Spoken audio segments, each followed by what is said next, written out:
Good morning everyone. सो चलो शुरू करेंगे आज का हम lecture. Before we start the fundamental rights, एक छोटी सी चीज़ समझना बहुत ज़रूरी है, द बेसिक स्ट्रक्चर डॉक्ट्राइन, जो हमारा आज का टॉपिक है। क्योंकि अगर ये कॉन्सेप्ट क्लियर नहीं है तो समझ ही नहीं आएगा कि कॉन्स्टिट्यूशन अपने आप को प्रोटेक्ट कैसे करता है। तो चलिए शुरू करते हैं आज का topic, that is basic structure doctrine. एक ऐसी चीज़ जो कॉन्स्टिट्यूशन में कहीं लिखी नहीं है, but still it's one of the most powerful principles created by our Supreme Court. ये कॉन्स्टिट्यूशन में कहीं पर भी एक्सप्रेसली गिवन नहीं है, but again it holds a very significant place in our constitution. Simple words में बोले तो पार्लियामेंट के पास अमेंड करने का पावर है, लेकिन पावर अनलिमिटेड नहीं है। पार्लियामेंट कॉन्स्टिट्यूशन को अमेंड तो कर सकता है, पर अनलिमिटेड तरीके से नहीं कर सकता। वो कॉन्स्टिट्यूशन के बेसिक फीचर्स को डिस्ट्रॉय नहीं कर सकता। The parliament can not destroy the basic features of the constitution. जो ये डॉक्ट्रिन है वो एक बैलेंस क्रिएट करता है। कॉन्स्टिट्यूशन फ्लेक्सिबल भी रहे, बट अपनी आइडेंटिटी भी ना खोए। दैट्स वाई हम कहते हैं change is allowed but destruction is not. That is why we say that the change is allowed, but destruction is not. But destruction is not. अब सवाल ये उठता है कि जो ये डॉक्ट्रीन है ये इमर्ज कहाँ से हुआ? It started from the very first case law. That was Shankari Prasad in 1951. Shankari Prasad versus Union of India 1951. यहाँ पर कोर्ट ने कहा that the parliament can amend any part, even the fundamental rights of the constitution. मतलब उस time तक कोई restriction नहीं थी।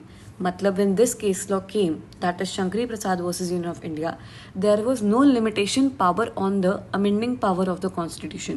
कोई रिस्ट्रिक्शन नहीं था। पार्लियामेंट फंडामेंटल राइट्स को भी अमेंड कर सकता था।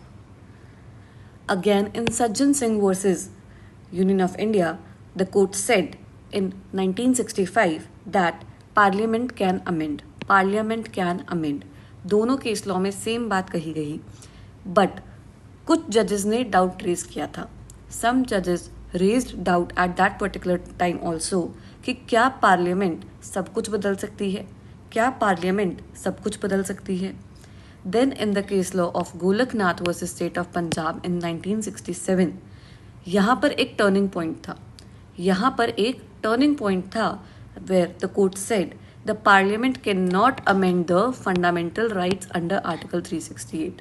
Parliament can not amend the fundamental rights, और बोला अमेंडमेंट भी लॉ है अंडर आर्टिकल 13।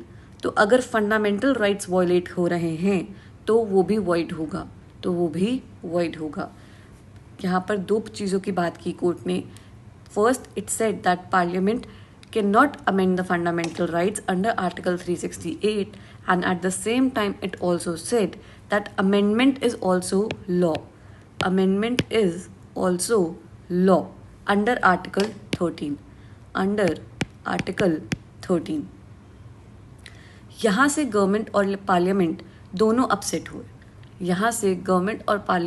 दोनों अपसेट हुए और उन्होंने अमेंडमेंट आया 24th and the 25th constitutional amendment came. 24th and the 25th constitutional amendment came, which said, again it reiterated the fact that amending power is there, but it cannot be present in unlimited manner. And then came the famous landmark judgment of Keshav Nanda Bharati versus State of Kerala in the year 1973, जिसने सब कुछ बदल दिया। This was the case law जिसने सब कुछ बदल दिया। इन्होंने कहा that parliament can amend any part of the constitution but can not alter और destroy its basic structure. It can not alter और destroy the basic structure. It was a landmark judgment in the history of India. ये सबसे बड़ा जज bench था. It had a 13 judge bench. It had a 13 judge bench, and the decision was passed by 7:6 ratio. By 7:6 ratio. Court ने बोला Parliament can amend any part of the Constitution, but it cannot alter or destroy the basic structure. Chief Justice S.M. Sikri. Chief justice S.M. Sikri ने कुछ examples दिए कि basic structure में क्या आता है. When the court is saying that you can amend the constitution but you cannot take its basic structure, the very question arises कि आप basic structure कह किसको रहे हो, आप basic structure कह किसको रहे हो. Chief justice S.M. सीकरी ने कुछ पॉइंट्स दिए that this will form the basic structure. This will form the basic structure. It included the supremacy of the constitution. That is, the constitution is supreme.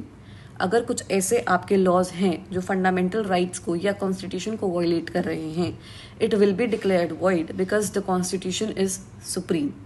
Rule of law, separation of powers, that the judiciary, legislature and the executive, there are three separate organs of the government.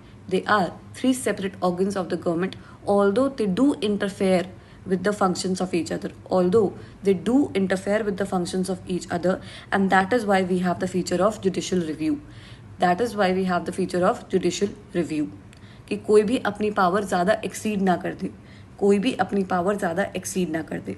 Are constitution is a federal character. अगर आपका कोई ऐसा amendment है या law है जो हमारे federal structure of the government को अफेक्ट करता है, then it will be declared as null and void. It will be declared as null and void. Then there is secularism, democracy, free and fair elections and the fundamental rights.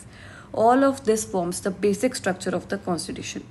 तो Keshav Nanda Bharti case के बाद parliament का जो power था it became limited.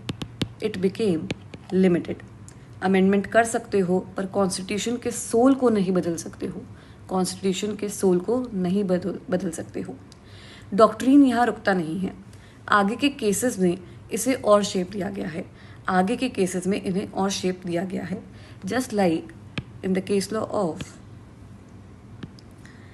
Indira Nehru Gandhi versus Raj Narayan 1975, government ने 39th amendment पास किया था जहाँ पे पीएम के इलेक्शन को जुडिशियल रिव्यू से बाहर कर दिया गया था, जहाँ पर प्राइम मिनिस्टर के इलेक्शंस को जुडिशियल रिव्यू से बाहर कर दिया गया था. कोर्ट ने स्ट्राइक डाउन किया इसको एंड बोला that the judicial review and the free and fair elections form the basic structure of the constitution. They form the basic structure of the constitution. ऐसे ही there was a case law Minerva Mills versus union of India, that is 1980 supreme court. यहाँ पर 42nd amendment के कुछ parts को unconstitutional declare किया. Court ने कहा पार्लियामेंट के पास जो अमेंडिंग पावर है दैट इज लिमिटेड और it is necessary that the fundamental rights and the directive principles of the state policy needs to be harmonised and that harmony will become the basic structure of the constitution. That will become the basic structure of the constitution. In the case of Vaman Rao 1981 and I.R. Koilu 2007, दोनों cases ने ये clarify किया कि 1973 के बाद जो laws 9th schedule में add हुए हैं उन पर भी बेसिक स्ट्रक्चर टेस्ट लगेगा. तो धीरे धीरे ये डॉक्ट्रीन इवॉल्व होती गई, नए फीचर्स इंक्लूड होते गए and it was ensured that the parliament can not misuse its amending power. It is there to protect the core identity of the constitution. It is there to protect the core identity of the constitution. अब अगर पूछा जाए कि basic structure में exactly क्या क्या आता है, तो कोई fixed list is not there, but कुछ कॉमनली एक्सेप्टेड फीचर्स हैं जो मैंने अभी आपको बताए. इन सब फीचर्स से एक कॉन्स्टिट्यूशनल डेमोक्रेसी बनती है. इन सब फीचर्स से एक कॉन्स्टिट्यूशनल डेमोक्रेसी बनती है.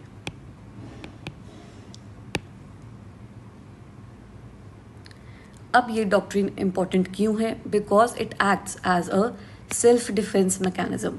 It acts as a self defence mechanism. यही यानी कि अगर कोई पॉलिटिकल पार्टी मेजॉरिटी में आके अपने कॉन्स्टिट्यूशन को मिसयूज करना चाहे तो ये डॉक्ट्रिन उसे रोक सकता है. तो यह डॉक्ट्रिन उसे रोक सकता है. सिंपल भाषा में अगर हम लोग बात करें तो पार्लियामेंट अमेंड कर सकता है but it can not rewrite the constitution. ये डॉक्ट्रिन इंश्योर करता है कि no one, not even parliament, is above the constitution. It keeps the constitution supreme and protects the core values for future generations. इसलिए basic structure doctrine को हम कहते हैं the guardian of the Indian constitution. That is why we say it the guardian of Indian constitution. So to wrap up, now we can conclude that basic structure एक judicial creation है जो ensure करता है कि constitution एक soul safe रहे. ये constitution शुरू हुआ केशव नंदा भारती केस से. ये जो कॉन्सेप्ट है ये शुरू हुआ केशव नंदा भारती केस से और आज भी जब भी कोई अमेंडमेंट आता है कोर्ट उसे टेस्ट करता है that does it violate the basic structure of the constitution और नॉट. विद दिस हम कंप्लीट करते हैं एक most powerful doctrines of the constitutional law. From the next lecture, we'll start with the fundamental rights, which are called the real heart of the